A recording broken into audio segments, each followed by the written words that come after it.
আসসালামু আলাইকুম। আমি আজকে আপনাদের কচুর একটি রেসিপি দেখাবো।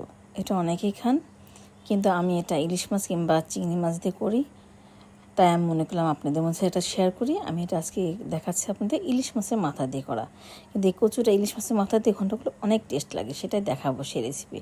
তাই আমি এখানে প্রথমে কচুগুলাকে সুন্দর করে ধুয়ে পরিষ্কার করে নিয়েছি, আপনাদের দেখা দিয়েছি। এখন এখানে আমি এটাকে প্রেসারে সিদ্ধ দিয়ে দেবো।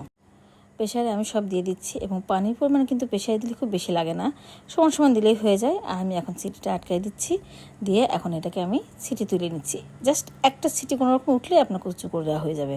দেখেন আমি এগুলো ছিলেও নিয়েছি, কতগুলো সুন্দর হয়েছে। এখন আমি দিয়ে দিচ্ছি পরিমাণ মতো লবণ এবং হলুদ সুন্দর করে এটাকে চটকিয়ে নিচ্ছি, চটকিয়ে ভর্তার মতন মাখিয়ে নিব। এটা যখন একদম সুন্দর একদম একটার জন্য গুটি না থাকে এরকম করে মাখিয়ে নিতে হবে। তারপরে এর মধ্যে অল্প অল্প করে পানি দিতে হবে, দিয়ে এটাকে সুন্দর করে মাখিয়ে ঠিক এরকম একটু থকথকে ভাব করতে হবে, না খুব পাতলা না বেশি শক্ত। আর তারপর এখানে আমি কড়াইয়ের মধ্যে তেল দিয়েছি, তার মধ্যে পরিমাণ মতো মরিচ দিলাম এবং পরিমাণ মতো পেঁয়াজ দিলাম। একটু পেঁয়াজটার পরিমাণ একটু বেশি দিলে ভাজা ভাজা হবে, তখন স্বাদ লাগবে। আর তারপর এখানে আমি দিয়ে দিচ্ছি ইলিশ মাছের মাথা, এবং এতে যে চুপড়াগুলো থাকে সেগুলো আমি এখানে ব্যবহার করছি। আমরা আবার এই চুপড়াটা নিই, এটা নিলেও কিন্তু অনেকটাই টেস্ট বেড়ে যায় ইলিশ মাছের ঘ্রাণে। তারপরে এখন আমি এটাকে সুন্দর করে একটু ভাজা ভাজা করে নিচ্ছি। যখন এরকম হালকা লাল লাল ভাজা ভাজা হবে, তখন আমি এর মধ্যে এক এক করে মশলা ব্যবহার করছি। এখানে দিয়ে দিলাম আমি 1.5 চা চামচের বেশি একটু রসুন বাটা, আদা বাটা, জিরা বাটা দিয়ে এটাকে সুন্দর করে পানি দিয়ে একটু কষিয়ে নিচ্ছি। এটাকে যত সুন্দর করে কষাবেন, কারণ আমার কচুটা সিদ্ধ করা তো বেশি সিদ্ধ করা লাগবে না, তাই এই মশলাটাই কষায় নিতে হবে।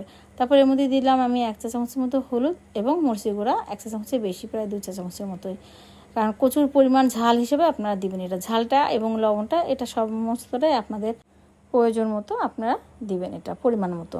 তারপর এটাকে সুন্দর করে কষিয়ে নিচ্ছি। আপনারা দেখতে পাচ্ছেন অল্প অল্প করে পানি দিয়ে দিয়ে আমি এটা সুন্দর করে কষিয়ে নিতে হবে। মশলাটা নেওয়ার পরে যখন এটা একদম সুন্দর করে কষে যাবে, তারপরে এর মধ্যে আমাকে দিয়ে দিতে হবে সেই কচুগুলা আর মাথাগুলো। এভাবে আপনারা দেখবেন যে সিদ্ধ হচ্ছে নাকি, সিদ্ধ হলে ভেঙে দিবেন।